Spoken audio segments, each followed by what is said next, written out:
Please welcome the panel on Transitioning to a Food Environment Built for Health, moderated by NPR News correspondent Allison Aubrey.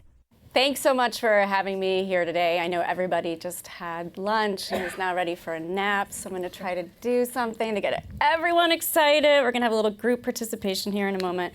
So we have a lot of breadth of knowledge here, and you might be wondering how people involved in, cardboard recycling and feeding people and farmland all fit together into one conversation. So I am going to give a frame for this hour.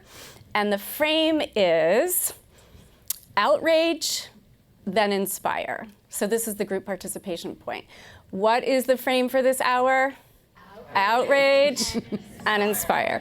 Why is that? Okay, so as a journalist, I have learned that you cannot get traction and you cannot hold people's attention if you don't, and when you're trying to explain solutions or get people motivated about solutions, if they don't understand the problem. And so in order to understand a problem, I have learned that you really have to do something or say something that is outrageous. That gets people's attention. So in a moment, I will seed the conversation with a little data point that I find outrageous. But to get started with, let me just do some quick introductions. Their bios are all in the program. But first, I want to introduce Nancy Dalton of Amazon Community Partnerships, Anthony Pratt, who's Global Chair of Pratt Industries, that works in recycled paper and cardboard. Then we have Claire Babineaux-Fontenot, who is the CEO of Feeding America, and Craig Wishner, the founder of Farmland LP. So my outrage point is a couple of months ago, I think it was February 19th, in my inbox one Monday morning, I see a CDC email about the latest MMWR. This is something that a health journalist sees all the time because the CDC puts out this journal monthly with weekly updates. Now, MMWR stands for Morbidity and Mortality Weekly Report. What could sound more dark than that, right? And when you click on to the MMRW, you often do find dark and morbid things. And on this dark Monday in February, the dark and morbid thing that I read was that 1 in 2 children in the United States of America does not eat a single vegetable on a given day. This was a snapshot survey. It doesn't mean that they never eat vegetables, but on a given day in a survey, half of young children in America did not eat a single vegetable. So the theme of this hour is what are the obstacles and what are the opportunities to transition to a food system that promotes health? I would say, given that little factoid alone, we have a long way to go, right? So my question to each of you to get the conversation started is, what do you find outrageous? We'll start down there with you, Nancy. Yeah, so I would say that for me, the fact that over 600,000 people in the U.S. alone die each year from a diet-related chronic disease is outrageous, and something that absolutely points to a need to invest in our food system and ensure that it is focused on health. All right. Anthony, what do you find outrageous? Well, I think food security is one of the great challenges of our times, and a big part of the solution is eliminating food waste, which also means landfill avoidance. And our company, Pratt Industries, is also in the landfill avoidance business. And 13.5 million American households are food insecure, which rising inflation will exacerbate. And on the other side of the coin, more than 30% of America's food production is unsold or uneaten, and it ends up rotting in the landfill, emitting methane gas, which is 84 times worse than CO2. And if food waste was a country, it would be the world's 3rd largest greenhouse gas emitter. And if all that lost food instead was eaten, we'd have no problem feeding 10 billion people on the planet. And the fact that rotting food in landfills creates harmful methane gas, and that accounts for 1/3 of all carbon emissions. And so President Biden recently signed the Global Methane Pledge, which was a great act of climate activism. And so recycling is an important weapon against climate change, and it's something everyone can participate in. And our company is the biggest 100% recycled paper company in America. And every tonne of materials that's diverted from landfill avoids 3 tonnes of CO2 emissions. So it's a key to zero waste. And there's a lot that can be done to improve the food cold chain, like getting rid of plastics and styrofoam and replacing it with paper insulation, which our 100% recycled thermally insulated box does. And it's used for shipping valuable food products like direct-to-home premium meats and fish. And Amazon does a great job in this area, so congratulations. And in the 90s, we built the New York's only paper mill. It's 100% recycled paper mill in New York City, which accelerated the closure of the world's biggest landfill. And our investment qualified us for access to 30-year green bonds as finance. So thank you, Mike Milken. And since then, we've been proud to build 6 out of America's last 8 paper mills, all 100% recycled. And we save 5 football fields of trees every hour. And any waste paper that we collect that we can't turn into recycled corrugated boxes, we turn into clean energy. And a huge dimension to a more healthy food environment is the Internet of Food, which is growing at 16% a year, like meal kits and wine and grocery and fresh food. Again, Amazon does a great job with that. And on top of that, food production and processing employs more Americans than Silicon Valley, the car industry, Hollywood, and oil and gas combined.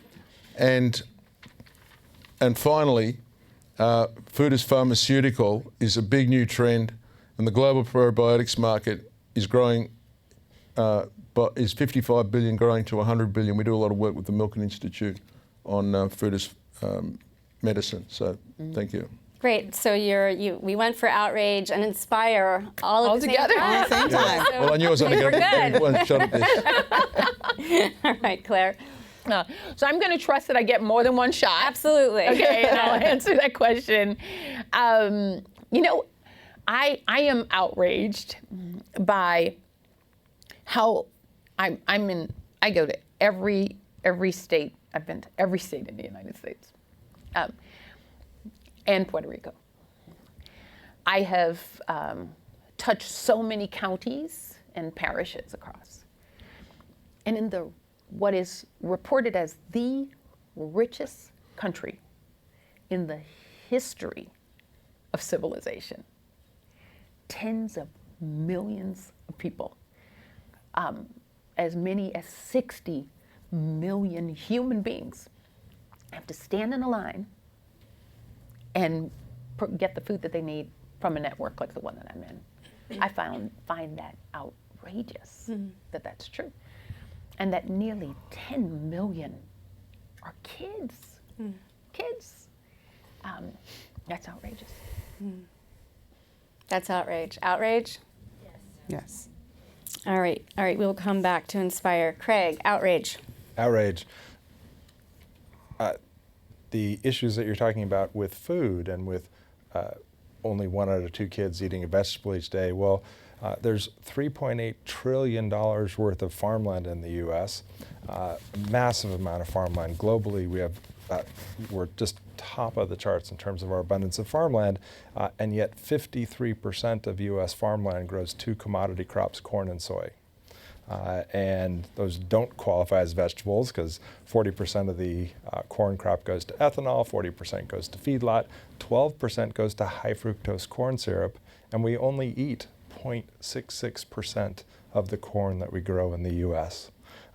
Growing all this corn is not about feeding the world, and it's truly just squandering the natural resource that we have. It's very unsustainable in the agriculture practices, and if we switch that, so that's basically 1 in 2 acres of farmland is growing these low-value commodity crops, and 1 in 2 kids are not eating vegetables. It's the same kind of mistreatment. So if you monocrop the land, and that's what produces our food, what do you think that does to the food supply? It's reflected in the food supply. Corn becomes, and these processed foods become the cheapest, and there's tremendous government subsidies that cause the misallocation of these resources. We could just as easily subsidize vegetable production, healthy food production. Instead, we're promoting the cheapest food, which makes dog food just as cheap as other processed corn chips and things like that. So it's a squandering at the public policy level. It started in 1971. We used to have a nice conservation policy with our farmland. 10% of farmland each year was basically kind of reserved for conservation. In 1971, the U.S. basically created an agricultural policy of planting fence post to fence post and get big or get out. Those are literally quoted phrases from the USDA agricultural commissioner at the time, and that is still the agricultural policy today. We haven't changed it. So the Farm Bill will be renewed, or is being drafted right now, and people call it the Farm Bill because that's its name, but I've heard it called by many people the Hunger Bill or the Feeding America Bill, because if you look at the breakdown of the money that's allocated, more than half, way more than half, goes to feeding assistance programs. I was looking at the numbers this morning. I think, was it 6 or 7% goes to conservation of land? Does that sound about right? Sounds about right. Yeah. A little high. So could be even high. So Claire, you're talking about people coming and waiting in a line to be given food assistance. We tend to hear about people who are needing public assistance and needing the resources of food banks. We tend to hear the word food insecure. But I'm wondering if a more apt term is nutrition insecure. We seem to have a lot of cheap calories for some of the reasons that Craig just pointed out, because of how we grow food in this country. What do you think about that? When you're feeding people, are you thinking about giving them calories, or is part of the solution thinking about nourishing them? Right. So let's unpack that question, if you don't mind. So first, what is the difference between the two? And actually, the USDA has a very official sounding definition of food insecurity. I just say, do you know where your next meal is coming from? Mm-hmm. And the one after that? What about the one after that? Your severity of food insecurity is defined by how many you know, right? Nutrition security is a function of, do you have nutritionally dense foods available that you can use to support a healthy lifestyle, right? Often they work together against the person when a person has deficiencies in both. And I believe part of our challenge in the conversation is that we create sometimes false narratives and false choices. Right? It's not actually either food security or nutrition security. It's how do you achieve food security with nutritional density? If what you're struggling to do, while there are certainly cheaper, they're cheap calories that many people can get, there actually still are people who can't even get that. Mm-hmm. So I just want to be clear. There are people who struggle to get any food in the richest country. Did I say that? I was outraged. In the richest country in the history of civilization, there are people who struggle to get any food. On top of that, there's a struggle around the foods that you get to choose for your families. So with your indulgence, I will now speak to the other question, which is around how do I look at that, right? So Feeding America as an organization, I won't give you too many factoids about Feeding America. I'm rather proud of it. That's probably why I'm still there. But one of the things that we've done is we've focused a lot of energy around nutrition. As a result of that focus, give you as an example, between last year and this year, we've increased the foods to encourage, foods with high nutritional density, by 900 million pounds. So in terms of what you're taking in to redistribute? In terms of what we are distributing. Okay. And you've done that by saying to the people who donate food to you, hey, we're not taking this, we want nutritionally dense foods? Well, we've done it in more than one way. So one of the ways that we do it is we buy food, right? So we go out, and most of the food that food banks buy are highly nutritionally dense foods. So we supplement through purchasing foods. Many of our donors also have been more focused on nutritional density in the foods that they provide, and that's made it easier as well. So it's a combination of that. When we do rely upon, for instance, federal commodities, you're talking about growers. Man, when you put American farmers, growers, and producers on the task of producing nutritionally dense food, they do a fabulous job. When you incentivize it, they do a fabulous job inside the Farm Bill. We incentivize them to do that and to have that food go to people experiencing hunger, which can be great. So there are lots of ways that we're doing it, and we're now at about 73% of the foods that are provided by our network are foods to encourage at this point. But it doesn't happen without intentionality, because it's a lot easier to get foods that aren't nutritionally dense. And right? what are 3 examples of foods to encourage? Okay. That Dairy, protein, produce. Okay. 3 examples. Okay. All right. I want to head down there to you, Nancy. You're listening to all of this. You're coming at this at a slightly different lens, thinking about the community partnerships Amazon has. Explain a little bit about what your model is and what you're hoping to accomplish. When they hired you, what did they say? When they said, Nancy, your job is X, like what's the goal? Absolutely. So first and foremost, the piece around when they hired me, right? What was it about the work that drew me to it? And it was the fact that Amazon is arguably one of the largest technology logistics companies in the world. Our success and our scale brings with it broad responsibility. And we know how to do logistics. We know how to do operations, but we also know how to scale. And so part of our model is going into communities, listening first, not coming in with solution, but listening first to what does the community need? What are people who are already in the food security and nutrition security space doing to support the needs of the community? And how do they see Amazon as a scaling lever? And that is the model.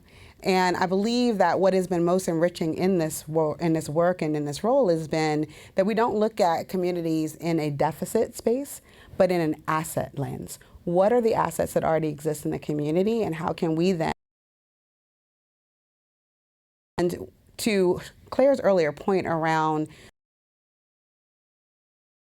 she said, the one other piece I would add is it's not just the access to this nutritionally dense food, but the affordability of that food, the safety of that food, and the fact that we have so many areas of the richest country that don't actually have enough even supermarkets with full selection to meet their everyday needs.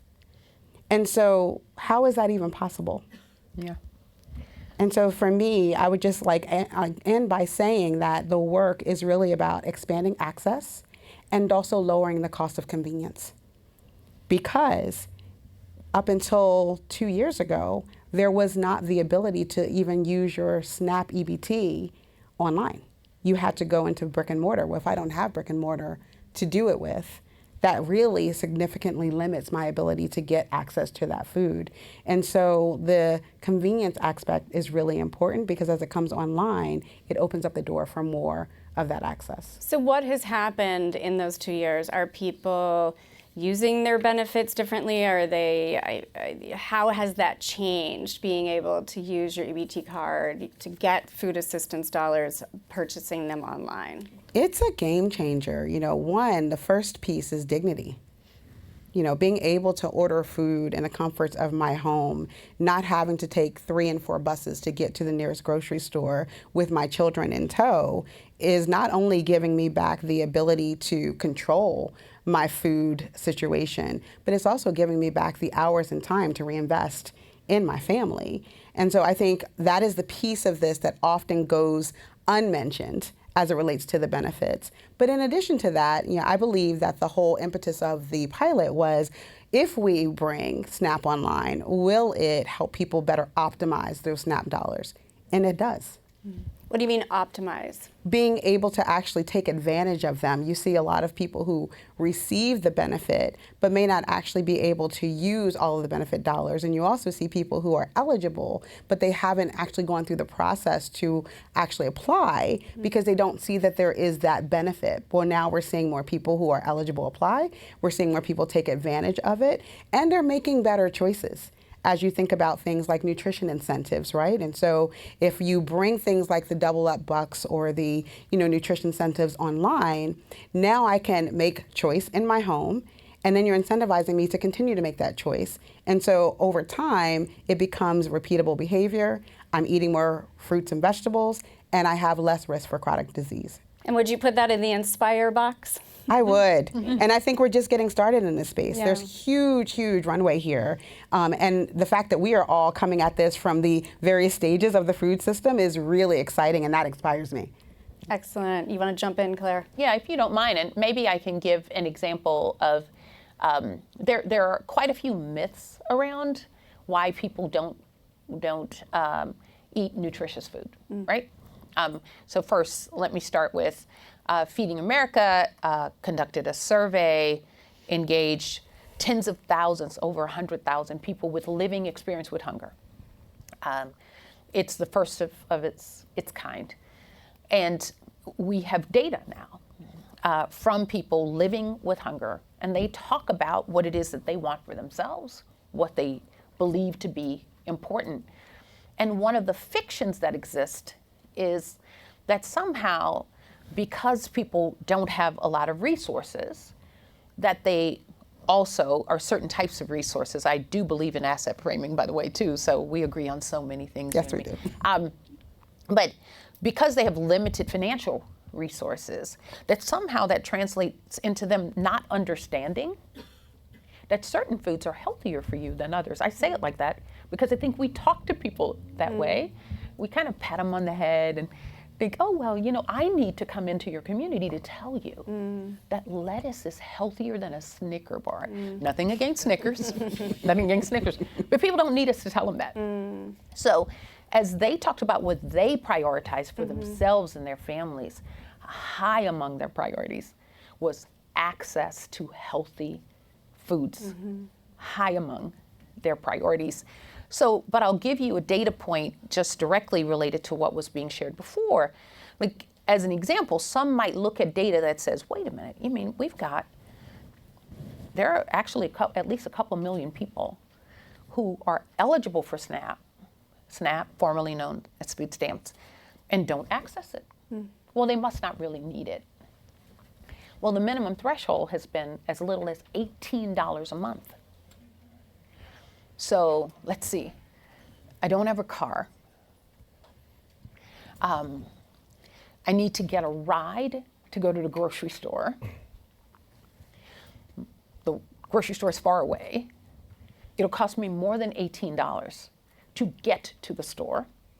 Why would I then get a benefit that will actually wind up being meaningless to me? So there are, when you get beneath the surface level data, you learn that people are people, humans are humans. People want the same things for their families that I want for mine, that you want for yours, that all of us want for ours. And that what intrigues me about having the opportunity to be on a stage like this one, and I celebrate Milken for doing this, is if that is the premise, then how do we then work on the things that really are the issues, right? Rather than thinking what we need to do is to go into communities to let them know. Now that lettuce Snicker debate, that's a heavy debate. Yeah, I don't think so. I want to push back a tiny bit on that, sure. because I feel like the choice landscape confuses the brain, and this is for all human beings. I think that there's a disconnect between what we say we want and what we do. There's the Goethe problem. It's not knowing, it's the doing, and there's just often a big distance between knowing and doing. And I see this in my own self and my children. Last night I was at a small gathering, and people went around the room to say what their dying meal would be, and there was not a single person who mentioned kale or broccoli. Everybody everybody talked about ice cream and mac and cheese and their mother's peanut butter and jelly sandwich and, you know, sugar and salt and fat and bread, a lot of bread. Yes. And so Absolutely. so it made me think, like, when it comes to like nudging people towards a healthier food environment, you don't need to patronize people, but don't you think you need to do something to nudge them in the right direction? Like, that's the whole premise of the Gus Schumacher, yes? Yeah, and I'm gonna let you, and you want to end this conversation. I absolutely agree that you should. Well, I'm still at the outrage on 10 million kids not eating, right? Being hunger. So, I mean, my mom didn't always have food on the table growing up. They were just too poor. There's no reason why any kid in America should not have a meal, 3 meals a day. Period. It's ridiculous. There's no societal benefit to that. You're delaying their development. You're impairing the development of their brain. You're impairing their lifelong productivity to society. Whatever potential they could get through education and being a contributor to society, it's impaired by having that lack of nutrition. So feeding kids and their families is just fundamentally essential. And yes, you want them to have healthy food as well, and that's why healthy farmland's a foundation to healthy food, and you need to have a smart food production system. You need to have the right kinds of food. You need to be properly funded so they don't get nachos, they get healthy and food. You can make but I think everyone just kind of, like, there just needs to be a fundamental agreement, like, we need food. True, right? We all could all inspired by agree. that. Everyone in this room agrees. Kids should get access to enough food, and but to that point about nudging, if I have a lot of passion. Can you tell? So, but with nudging, we have all kinds of data on that too, right? And about half of our network, now our network includes over 60,000 nonprofits, to be clear. Over half of them engage in nudging. So it's how we, you know, like retailers do, how retailers get you to buy the thing they want you to buy, and you get home, you're like, wait, why did I? Oh no, there was some science involved in what you bought. You bought exactly what the retailer wanted you to, whether or not it was on your list. We can use that kind of science to help motivate people to do things that are good for them. And we've seen a lot of success in that. That's how we got to some of the reason that we're at 73% of foods to encourage is because people coming to, you know, asking for resources or accessing the resources that we have, or saying, these are the types of things that we want, and we're helping them to have a better understanding of what the implications are and how to make it easier for them to use a vegetable that they've never seen before. So we demonstrate, how do you use the vegetable? Will it taste good? Taste it. Yep, it tastes good. So I think there's lots that can be done. And Nancy, when you're talking about digital transactions, so people are looking online, deciding what to put in their cart, how they might use their benefits. How do you think that, you know, carrot stick, nudging people towards the healthier choice, how do you think that works online? What can you leverage online that you can't do as well in a brick and mortar operation? And or conversely, what is the challenge of trying to nudge people when they're just sitting in front of their own laptop making this order? Yeah, there's a number of pieces there that I'll unpack as well. You know, there's so much movement around how do you disincent people from making bad choices. And I actually think that's the wrong approach, right? So it's telling people you can't buy certain things with your government benefits or whatever the case may be. What we find is that when you incentivize people to make good choices, whether it's surfacing better for you options, or taking things, to your point, like the Gus Schumacher nutrition funding and fueling SNAP nutrition incentives, where if I go to the retail storefront and I purchase fruits and vegetables, you're incentivizing me by giving me more benefits to purchase more, or you are providing grant funding to drive that type of purchasing. People already make the right decision and the right choice. We've seen in those types of programs, you know, well over 80% of people, you know, really take advantage of the redemption piece of that, right? And so I think that when you're in an online system, Some things are a challenge, some things are better. What's a challenge is discovery. How do I know exactly where I want to go to get the foods that I'm looking for? And so you have to build the user experience in such a way that's as engaging. You know, if we go into any local supermarket, you'll see all of the big signs that tell me which aisles to go to and where the discounts are and all those things. So we have to build that same capability online to make it a very seamless experience for the user. And we spend a ton of time making sure that we understand like what that experience is. It's also making sure that there are culturally relevant foods available. Because, again, there are misperceptions about the foods that I need to eat to be healthier. And so how do we get that level of education for the consumer around that, and do that also at the point of transacting? Because, you know, if I'm in the brick and mortar store, I kind of can see exactly what I want and where it is, and like, does it fit into my overall like diet plan, if you will. It's a little bit more challenging online, but we do a lot to make it easier for people to make those types of decisions as well.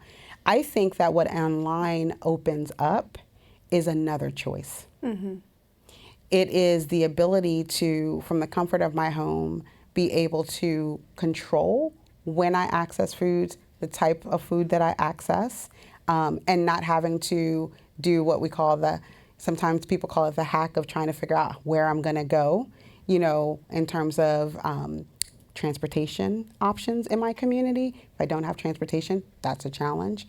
And so you kind of eliminate all of that, which in my mind helps you to then make better choices and get back the time to think about meal prep, the time to invest in your family. And so I think that we're just starting to see how this changes the landscape. If you think about, you know, food desert communities in particular, right? There's a lot of analysis that says, like, do I have access to food? That analysis doesn't really always look at the online aspect of it either, right? And so I just think that the food system is changing, and we have to adapt our data, our analysis, as well as our overall interventions as a means to move with the tide. We've already touched on one thing here, the GusNIP program, the idea that you're, you know, doubling or increasing the value of SNAP benefits when you're using them to buy fruits and vegetables, and those are grant programs for now, but a lot of talk of trying to expand that. The Farm Bill is in the works. It's this huge, you know, billions and billions and billions of dollars of funding. Huge amount of it is for food assistance. If you put on your food policy hat from the place that you sit, what is the one thing that you would add to that bill if you had a seat at the table and had the power to do that? I'll let you go first, Craig. Great. So we've been talking about hunger. This is more about farmland protection and benefit.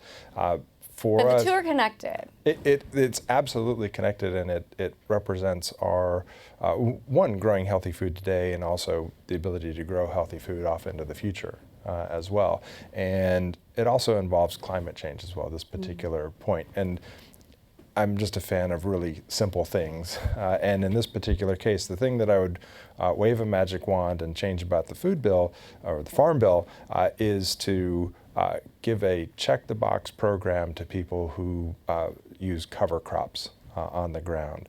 If there was one thing that would magically sequester more carbon, increase biological soil health, reduce pollution of water, reduce topsoil runoff, has a huge array of benefits, is just simply putting a cover crop on the ground. And what that means is that after you grow your industrial corn crop, if that's what you're growing, you plant legumes or clovers or something else on that ground so it doesn't overwinter just as bare dirt and have that bare dirt run off. And it provides a great habitat for healthy soil microbes. And all we have to do is and it costs a little bit of money to the farmers to do that. And so only 3% of farmland in the US has a cover crop on it, even though there's incredibly clear benefits. And so if you just had a check-the-box program, say, I'm a farmer, I planted a cover crop, you can verify it via satellite data, super easy to do, and then pay them $25 an acre $10 an acre, $50 an acre, whatever the number is, you would have a massive increase in cover cropping, soil health. The farmers, it just has a whole array of knock-on benefits, and it'd be quite simple and not expensive. Can you quantify the amount of carbon capture by doing that? So the way that we manage farmland, we're sequestering around half a ton to a ton of carbon per acre per year.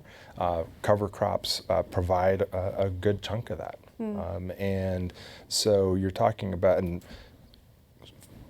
farmland is the second largest carbon sink in the world after the oceans. The oceans are absorbing a tremendous amount of carbon. That's why you have CO2 bleaching and ocean warming and all of that. But farmland is kind of the greatest untapped potential for very cheaply and easily sequestering gigatons worth of carbon. Is there a good measure, an understood or agreed upon measure of soil health that's standardized, where you can say, okay, on this farm they are planting a cover crop and sequestering X amount of more carbon, and then they're also using management practices that promote good soil, and good soil then promotes good food, nutritious food. Do we have a good understanding of where the quality soil is and where it's not and how much it varies? It's probably a lot of questions in there. I love soil, and so that's a very complicated question. And soil carbon is one thing that you can look at. If you look at kind of soil health or healthy soil practices, the organic standard is the closest thing that you get to it. It's federal law. It's been around for over 25 years. There's 5 million acres that have been certified organic, and you can be sure that the farmland has certain good management practices on it. No non-organic fertilizers or pesticides are used on the land. They're doing things like cover cropping. They have pollinator habitat and biodiversity programs on their land. It's required in soil health, and they're rotating crops on that land, which is very beneficial and fundamental to healthy agricultural practices. And then everything else is not backed by federal law. And it's a little bit harder to quantify. So we're big fans of the organic standard. It would be nice if there were other standards, but that ends up being a lot of greenwashing. There's a lot of greenwashing out there where you can't tell the difference if someone's doing the worst agricultural practices and monocropping on that land, and they can call it sustainable because there's no federal law. So I know in real estate, the law is values driven by 3 things: location, location, location. But when you own farmland, it doesn't matter so much where it is as what you're growing, I'm imagining. What is the value of organic land? Because your business model seems to be predicated on taking land that's in conventional use, transitioning, which takes 3 years, time and money, and then putting it back into farming. Talk a little bit about the value proposition there. Great. So farmland is amazing. When we talk about farmland, I think you kind of break that down. We talk about sunshine, dirt, and water. So you're buying in great growing climates. You're buying high quality soils that can grow more valuable crops. And you're also buying water rights, physical access to water, as well as legal ownership of that water. But the value of the farmland, $3.8 trillion worth of farmland in the U.S., the farmland basically is valued based on the value of the crops that you grow on that land. If you grow low value commodity corn, generates around $1,000 an acre gross revenue, and the rent rate on that is around $300 an acre on that. So as a landowner, we would get about $300 an acre. So the farmer leases from you, does the farming, it's leased land. That's right. And in land that we bought and managed, we have about $250 million worth of farmland. We've demonstrated now that we buy farmland that used to grow low-value commodity crops, take it through a 3-year organic conversion process, and then the land generates much more revenue per acre, $3,000 to $5,000 per acre growing the organic crops, and the rent is $750 an acre. So we've really demonstrated that organic regenerative agriculture is more profitable than chemical-dependent commodity agriculture. Well, fascinating. Okay, moving on to you, Claire. If you had the power to put one thing in the Farm Bill this year, what would it be? One thing? One. One. Wow. So first, context. One of the most beautiful things about the Farm Bill is that there's mutually assured destruction embedded inside of it. We as a society have decided that farmers are against SNAP. We have as a society have decided that farmers are anti-SNAP. So if you have federal nutrition programs tied to farmers, farmers are more inclined then and incentivized to care about SNAP. And people in SNAP who receive SNAP ought to care about farmers as well. So which really makes me having to just say one thing even harder. Because I love that it's not just one thing. That Farm Bill is a lot of things all mixed together. And it creates dependencies, which then inspire collaboration.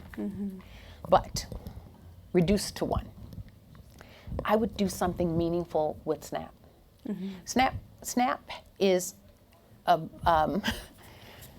one of the best examples of something that is good for everyone at the same time that I think we have, looking at economic data. Of course, I think the Feeding America Network is awesome, but for every one meal we can provide, SNAP provides 9. 9, right? There's dignity in it. Another thing is, so what size business benefits from SNAP? All of them. Small, medium, and large businesses. When you include the ability to use SNAP benefits online businesses, brick and mortar businesses, it's a beautiful thing. So how would you change it? Well, first, I would recognize that SNAP is it should be easier to get, not harder. We actually don't need extra rules on stopping people from getting access to food, right? So I'd make it easier. I'd make it more, I'd have conformity across various jurisdictions, because sometimes on the federal level you have technically get the benefit, but on the state level you don't actually get to have it because there's a lot of administrative. So I'd work on things like making it easy to access, easy to understand. I love the idea of checking just a box or two instead of how complicated it can be. Eliminate the friction. Eliminate the friction, an unnecessary friction that in fact results in so much of what we're talking about right now. Thank you. Anthony, do you have any idea of what you'd want to put in the Farm Bill to build a food system that promotes health? Well, I would commend one of the things that the Milken Institute's been working on has been including the consumption of vegetables as something that's covered by insurance.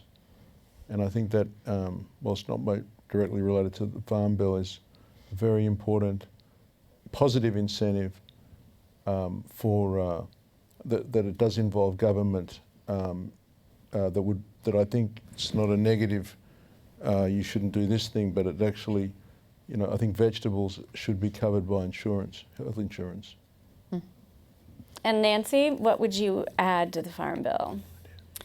So I would definitely add that the online SNAP program moves from being a pilot to being an actual permanent benefit. Most people don't know that even though that program has expanded across the country as a near national program, it is still considered a pilot. And I think we have data that tells us that bringing SNAP online is working. And so we should really invest in that program and even address a number of the things that Claire just mentioned. I know you said one, but I have to make a shameless plug, right? School meals for all children. Like for me, when we were talking about the number of children that are going hungry, during the pandemic, there were a lot of provisions for kids to get the food that they needed. Many children are relying upon their school system to feed them throughout the week, right? Now, post-pandemic, you have things like lunch shaming happening, where if someone's on free and reduced lunch, but they haven't paid their lunch bill, they're not actually able to eat the same foods that their counterparts are eating, or in some really, onerous situations, people's lunches being thrown in the trash because they didn't pay. So those are the types of things that I think are flaws in the system and would love to see in the Farm Bill. At the White House Food Conference last September, when the Biden administration released its strategic vision, at the top of the list was what they called a pathway to free school meals for all children. And we saw during the pandemic, when all kids were getting free meals, how many people benefited, how it kept kids learning. When you think about a pathway to free lunch, do you see how that's going to work in Congress, or do you feel like are we going to see this in our day? What do you think? Well, and I think what is again really compelling about that is how many get helped when you do something like that. So that if you have free breakfast, universal free breakfast, there are children whose families have means who don't eat breakfast. Right? But when everybody's eating breakfast together, it becomes a part of what it means to go to school. You can promote overall health through initiatives like this one, a pathway. There has to be outrage first, right? People have to say, I really don't mind if one of those kids' parents actually could have found an extra $1.70 that day. What is more compelling to me is that every single one of those kids are going to get the nutrition that they need today, right? So if we focused more intently on making sure everyone gets what they need, and focus less on the notion that maybe somebody's slipping through and getting something that they don't deserve or that they could have paid for, I just think that would be really a breakthrough for us. So I think public will has a lot to do with where we are. But can it also more simply just be framed as a business opportunity? I mean, if we're spending 187, I don't know why that number came up. I think I Googled it this morning. It was in the latest CDC number on direct costs related to obesity annually. Direct costs related to type 2 diabetes is in that same range. So we're spending hundreds of billions of dollars to treat lifestyle-related diseases. And then is that as expensive as providing children with meals? Like, just the business person in you, Craig, what do you think? I mean, do you want to rely on create goodwill, or do you want to make the business argument? Well, first, I wouldn't call it pathway to a free lunch in Washington. Okay, all right. Yeah. That would turn some people off? that might. We're not in, okay. Yeah. But I don't know the economics behind it, but I do know that it's a very small cost for the return on investment over the life of that citizen and employee. And that human potential is our most squandered resource here. And the U.S. spends about 11% of its, or people spend about 11% of their budget on food here. We're the cheapest in the entire world. Most European countries, for example, spend around 30% of their budget on food, and in less developed countries, it's around 50% of their money is spent on food. So, and we have incredible, amazing, abundant food. It's just not incredibly well distributed, and it just shouldn't be one of those things that, and they've done studies where kids can't concentrate unless they've had proper nutrition. So it's just a fundamental part of, and if you think 2 generations ago, there were kids were 3 generations ago, kids were working in factories. Like, this is actually a new problem. It's not actually something that, it's a new opportunity, I would say, as a society. So we're actually really kind of coming up with a policy as a society. I did a story several years ago about a study that found if everyone was eating according to the Dietary Guidelines, so if everyone was eating 5 or 6 servings of fruits and vegetables and eating according to the healthy living guidelines, and then that we would have a shortage of fruits and vegetables around the globe. And when you hear about that, it seems like an opportunity for someone like you, right, to shift away from, we have 100 million acres of corn growing in the U.S., as you pointed out, little of it's going to human consumption. The rest of it, 80 million acres of soybeans. Like, we guess we need more demand. We need to see that needle move on that number of only 1 in 2 kids eating vegetable daily in order to shift more acres of agriculture to growing nutritious row crops. So we're going back to outrage? Yeah, we're shifting. We're shifting. It wasn't a clean, it was not a straight line. Commodity corn farming is the easiest job on the planet. Okay, you've got government subsidies, you pre-buy all your inputs online, you pre-sell your crop in the middle of winter just sitting at your computer. You have your profit locked in and insured with government subsidized insurance. 40 to 60% of crop insurance is subsidized by the government, and it's producing garbage. Just absolute straight up garbage. And for that block, who has a really nice kind of easy life, I'm sure I'm offending a lot of people, but there you go. Glad to do that. There's so much land available to grow wonderful vegetables, wonderful healthy food, grass-fed, grass-finished meat, all kinds of things that you just simply don't. It's ridiculous from a agricultural perspective that anyone would take that position. So what I hear you saying is that if you're a commodity crop, if you're a commodity farmer of commodity corn or soy, that you can't fail, because is that what you're saying? I mean, it's in the data. There's so few bankruptcies in agriculture, and the government, look, as a society, the government's job is to make sure that everyone's fed. Because if you go 3 meals, what do they say? Like your society is 3 meals away from collapse. If you don't have food for a day, you have societal problems. So what does that mean? The government really subsidizes the production of food. Okay, and whether if a crop fails, you want to make sure that farmer stays in business. And they create demand subsidies, like turning ethanol. Corn into ethanol into fuel, which is also an issue. But none of that's needed. Mm-hmm. You want to weigh in down there, Nancy, Stephen? Anthony, I have a question. Sorry, I have a question for Anthony. Okay. And I know I did want to weigh in on that, if you don't mind. Please or do. You want to go to Anthony first? No, please. I'm just trying to. I do believe that part of the challenge that we have is, one, we have confirmation bias, so we think we understand who we are as a society, and we choose to stick to what we think already. Mm-hmm. But I think a big piece of it is, to answer your earlier question, absolutely we ought to be making the business case for some of this. Absolutely we should. Mm-hmm. And there is a compelling business case, because nutrition security is actually a 100% issue. Mm-hmm. I believe food security is, and nutrition security is.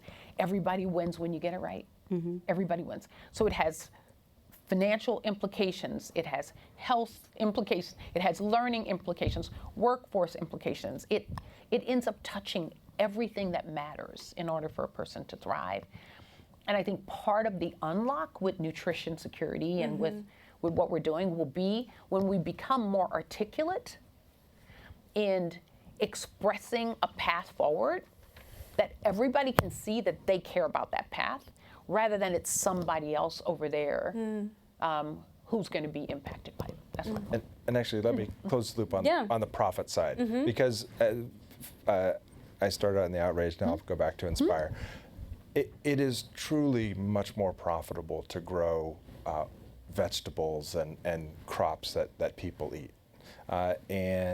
So you generate more revenue per acre, more profit per acre. The farmers are more profitable. You can still guarantee, provide all those subsidies, but steer it towards healthy food production, not towards corn as an industrial input. I'm still on East Coast time, so I woke up about 4 o'clock this morning, and I remembered something in preparation for this conversation. I had been reviewing Quizlet notes with my kid who's taking an AP World History exam. And it was about the fall of the Roman Empire. What were the 4 causes for the fall of the Roman Empire? And of course, it was social and economic upheaval and lots of disputes and invaders and the normal stuff that brings society down. But then something really interesting popped up, and it was soil erosion and soil infertility. And I remembered that Quizlet, and I thought, oh, really? Like Rome fell because they didn't pay attention to the soil? So I found myself at 4:30 this morning reading David Montgomery. Do you guys know who David Montgomery is? Oh, you should look him up. He's from the University of Washington. He does this amazing work. He's an earth scientist, and he writes about, he's written quite a lot about this. He's written about how the monocropping of soil leads to the monocropping of our guts. It's really interesting stuff. And so I looked up what he'd written about Roman agriculture. And I became hungry reading it because he wrote, in Rome, they planted these canopies of olives and grapes and cereal grains, and they were trellised and they were hand weeded, and he made it sound so beautiful about the way the Romans had farmed. And then the Roman Empire grew really, really quickly, and they started to plow the land. And once they started to plow the land, and the clear cut for all the wood they needed for development, sounds like the Amazon today, then they started to have a lot of problems with soil and fertility. And lack of soil was, in fact, it's disputed, it seems like, from my quick research, to the extent to which soil infertility led to the fall of Rome. But reading it kind of blew my mind because it felt a lot like there were parallels to today. So I want to leave on this note of like making the case, like, to have healthy food, we have to have healthy land. Do you think? Is that Lady in the Witness? You don't see the problem until it's gone. So we have climate change, so you can actually see that the corn growing regions, just with climate change, are going north. It's too hot basically in Texas to grow corn. You have to switch to wheat. And the corn growing region is actually going north by about 25 miles per year. So that doesn't sound like a whole lot over a year, but over 10 years it's 250 miles. And now you're actually seeing corn production in Canada. And so climate change is accelerating. You're having water loss, tremendous amounts of topsoil. So Pennsylvania, I was talking to someone for Pennsylvania, has some nice farmland, and the topsoil is now mostly in the bottom of the Chesapeake. And it's mostly kind of shale up there. And if you have 10 feet of topsoil, you don't notice the issue until you have half a foot left, right? And you don't know where you are on that kind of until it's gone.